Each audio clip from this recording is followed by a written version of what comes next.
1980 के दशक में वेल्स की राजकुमारी लेडी डायना ने एक मरीज के साथ अस्पताल में हाथ मिलाकर काफी विवाद उत्पन्न किया था। अब ये इतना विवादास्पद क्यों था? क्योंकि जिस मरीज के साथ उन्होंने हाथ मिलाया था वो एचआईवी एड्स नामक स्थिति से पीड़ित था। इस बीमारी के इर्द गिर्द कई तरह की धारणाएं और गलतफहमियां थीं और लोग पूरी तरह से ये नहीं समझ पाए थे कि ये कैसे फैलती है या इसके क्या प्रभाव होते हैं। जब लेडी डायना ने एचआईवी एड्स से प्रभावित व्यक्ति के साथ हाथ मिलाने की पहल की तो इसने एक बड़ा विवाद खड़ा कर दिया। इस वीडियो श्रृंखला में हम समझने की कोशिश करेंगे कि एचआईवी क्या है, एड्स क्या है, एचआईवी कैसे एड्स का कारण बनता है, ये एक व्यक्ति से दूसरे व्यक्ति में कैसे संचारित होता है और इसे कैसे रोका जा सकता है। तो सबसे पहले हम सबसे बुनियादी सवाल से शुरुआत करेंगे। एचआईवी क्या है? एचआईवी का मतलब है प्रतिरक्षा न्यूनता विषाणु, यानी कि ह्यूमन इम्यूनोडेफिशिएंसी वायरस। ये एक प्रकार का विषाणु है, विशेष रूप से एक पश्च विषाणु। इसके अंदर आरएनए जीनोम होता है। ये विषाणु एक ऐसी बीमारी का कारण बनने में सक्षम है जो इंसानों को प्रभावित करती है और जब ये बीमारी गंभीर अवस्था में पहुंचती है तो इसे एड्स कहा जाता है। अब एड्स का मतलब क्या है? एड्स का पूरा नाम है उपार्जित प्रतिरक्षा न्यूनता संलक्षण। इसे सिंड्रोम कहा जाता है क्योंकि ये सिर्फ एक बीमारी नहीं है बल्कि ये कई बीमारियों की उपस्थिति है जो एक ही समय में होती हैं और मरीज को इतनी बुरी तरह प्रभावित करती हैं कि ये मृत्यु का कारण बन सकती हैं। तो एचआईवी कैसे एड्स का कारण बनता है? क्योंकि ये एक विषाणु जनित संक्रमण है, ये संक्रमण सिंड्रोम में कैसे बदलता है, यही हम इस वीडियो में समझने की कोशिश करेंगे। सबसे पहले हम स्वयं विषाणु पर नजर डालेंगे। तो ये एक साधारण पष्ट विषाणु है। इसके पास एक रेशीय आरएनए यानी कि सिंगल स्ट्रैंडेड आरएनए की 2 स्ट्रैंड होती हैं। इसके पास एक प्रोटीन आवरण भी होता है और इसके चारों ओर एक लिपिड झिल्ली भी होती है जो इसे ढक देती है। प्रोटीन आवरण के भीतर 2 महत्वपूर्ण प्रोटीन होते हैं जो इस विषाणु की प्रतिकृति के लिए आवश्यक होते हैं। इनमें से एक को विलोम ट्रांसक्रिप्टेज कहा जाता है और दूसरे को इंटीग्रेस। पहले हम समझने की कोशिश करेंगे कि ये विलोम ट्रांसक्रिप्टेज क्या है। आपने अनुलेखन शब्द के बारे में सुना होगा, है ना? ये वे प्रक्रिया है जिसमें डीएनए को एक टेम्पलेट के रूप में इस्तेमाल करके आरएनए का उत्पादन किया जाता है। लेकिन विलोम ट्रांसक्रिप्टेज एक एंजाइम है जो, जैसा कि इसके नाम से अनुमान लगाया जा सकता है, आरएनए से डीएनए का निर्माण करता है। तो अनुलेखन में डीएनए से आरएनए बनता है, जबकि विपरीत अनुलेखन में विलोम ट्रांसक्रिप्टेज आरएनए को डीएनए में बदलने की प्रतिक्रिया को उत्प्रेरित करता है। ये क्यों महत्वपूर्ण है और इंटीग्रेस का क्या कार्य है, हम इसे थोड़ी देर में जानेंगे। पहले समझते हैं कि ये कोशिकाओं पर कैसे असर डालता है। जब विषाणु रोगी को संक्रमित करता है तो ये परपोषी की प्रतिरक्षा प्रणाली पर हमला करता है और प्रतिरक्षा प्रणाली में विशेष रूप से बृहदभक्षकाणु और टी लसिकाणु को लक्ष्य बनाता है।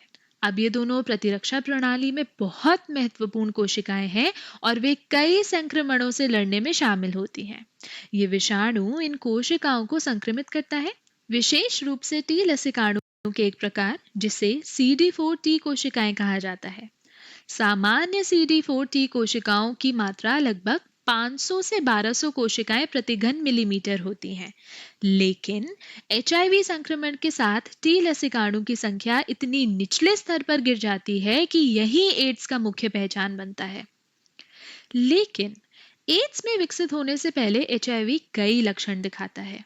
हम इसके बारे में थोड़ी देर में बात करेंगे। पहले ये देखते हैं कि एचआईवी मानव शरीर के अंदर कैसे प्रतिलिपि बनाता है।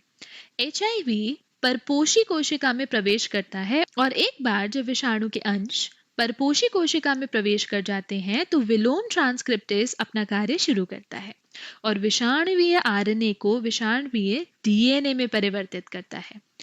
अब इंटीग्रेस की भूमिका शुरू होती है। ये इंटीग्रेस विषाणुवीय डीएनए को मानव डीएनए में मिलाता है। अब एक बार एकीकृत हो जाने के बाद मानव परपोषी कोशिका मानव डीएनए और विषाणुवीय डीएनए में अंतर नहीं कर पाती।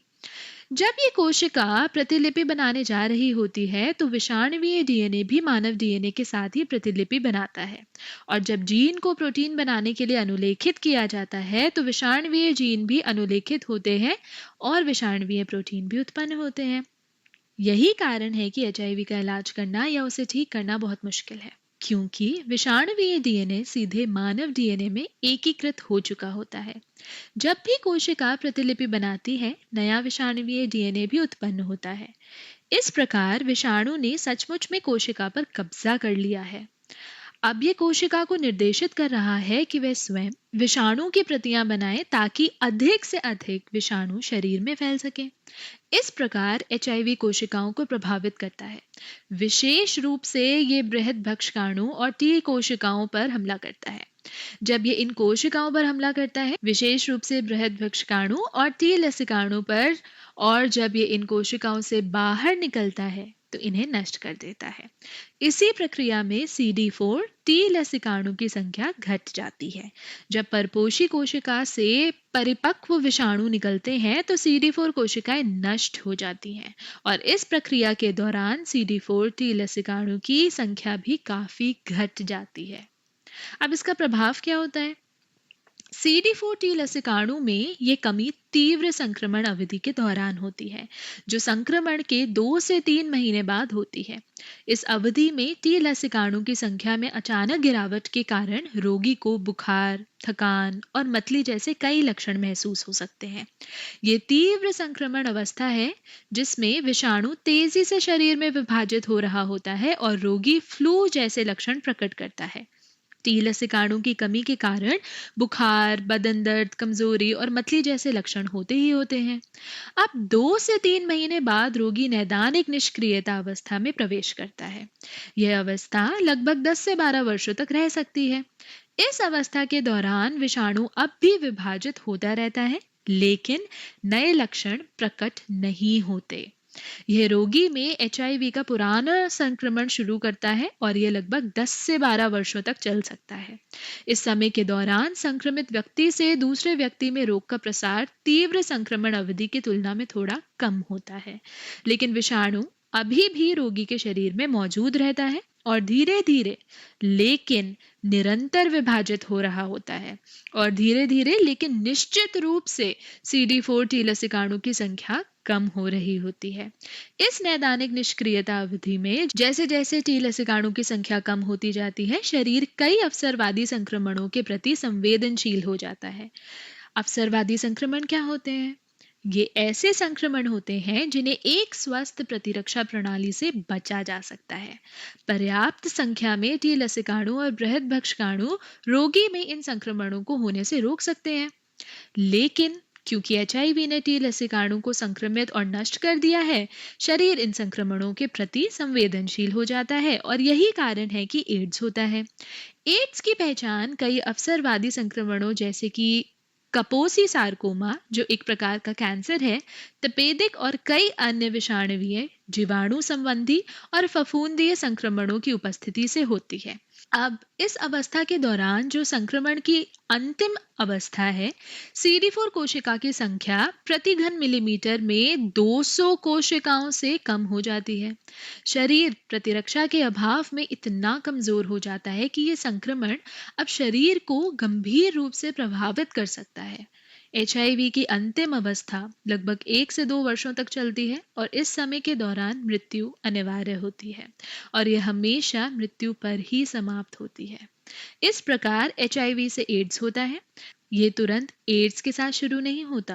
पहले एक तीव्र संक्रमण अवधि होती है जिसमें रोगी फ्लू जैसे लक्षण अनुभव करता है और फिर एक नैदानिक निष्क्रियता अवधि होती है जो लगभग 10 से 12 वर्षों तक चलती है।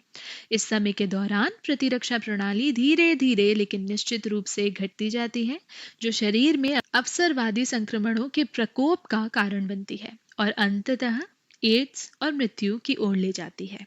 हम इस वीडियो श्रृंखला में आगे एचआईवी एक व्यक्ति से दूसरे व्यक्ति में कैसे फैलता है और इसे कैसे रोका जा सकता है, इन सब पर चर्चा करेंगे और आगे बढ़ेंगे।